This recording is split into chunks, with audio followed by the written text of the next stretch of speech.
अब देखिए Coulomb's law in vector form. Coulomb's law in vector form. Vector form में Coulomb's law कैसे लिखते हैं? जैसे ये एक चार्ज Q1 है,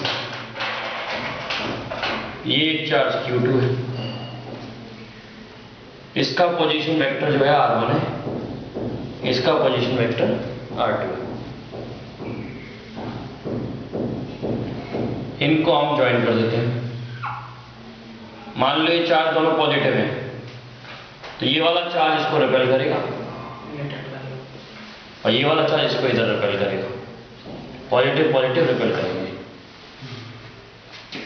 तो F12 जो है वो है फोर्स ऑन 1/2 और F21 जो है वो है फोर्स ऑन 2/1। इस वेक्टर को मैं R मान लेता हूं। इस डायरेक्शन में एक वेक्टर ले लिया मैंने R। तो मैं कह सकता हूं मैथ्स लगा के R1 vector plus R vector is equal to R2 vector. Vector का कंसेप्ट लगा लिया। ये वेक्टर लगा के ये वेक्टर आ रहा है ऐड करके। तो यहां से R वेक्टर क्या हो गया? R2 minus R1 vector. अब F21 जो फोर्स होगी, F21 जो फोर्स होगी वो कितनी होगी? 1/4πε0 Q1 Q2 और यहां से लेके यहां से दूरी कितनी होगी? R वेक्टर का मॉड, उसका स्क्वायर हो गया। लेकिन जो डायरेक्शन होगा वो इसका यूनिट वेक्टर बताएगा। F21 और R वेक्टर का डायरेक्शन कैसा है? एक जैसा। तो R वेक्टर का डायरेक्शन कैसे दिखाएंगे? R के यूनिट वेक्टर से।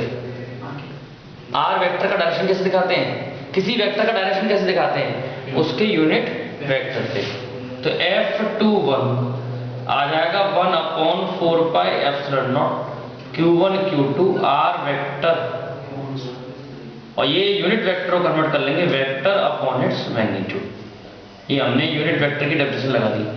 यूनिट वेक्टर क्या होता है? Vector upon its magnitude. जब हम इसे सॉल्व करेंगे तो F21 जो आ जाएगा वो आ जाएगा 1/4πε0 Q1 Q2 upon R vector का क्यूब और R वेक्टर हमने अभी यहां से निकाला था R2 vector minus R1 vector. तो ये हमारी फोर्स आ गई F21। इसी तरह से अगर हम F12 लिखें तो ये डायरेक्शन उल्टा हो जाएगा। जहां R2 माइनस R1 है वहां कौन आ जाएगा? R1 minus R2। तो 1/4πε0 Q1 Q2 R वेक्टर के मॉड का क्यूब और यहां आ जाएगा आपका R1 vector minus R2 vector.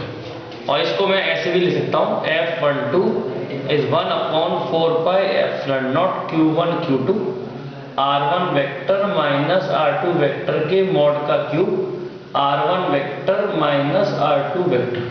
ऊपर तो जो है वो तो ब्रैकेट है, ऊपर जो है ना वो तो ब्रैकेट है और नीचे जो है वो क्या है? मॉड।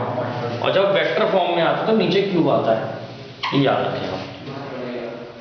और अगर यूं से देख के अगर F21 लिखें इसी फॉर्म में तो F21 यहां से आ जाएगी आपकी 1/4πε0 Q1 Q2 R2 vector minus R1 vector upon R2 vector minus R1 vector के मॉड का क्यूब। ध्यान रखने वाली बात क्या है? अगर आपको F12 निकालना है यानी फोर्स ऑन 1 निकालना है बाई 2 तो 1 में से माइनस करेंगे और आपको निकालना है फोर्स ऑन 2/1 तो 2 में से माइनस निकालेंगे, 2 में से माइनस करेंगे। जिस पे फोर्स निकालनी होती है उसमें से माइनस करना होता है।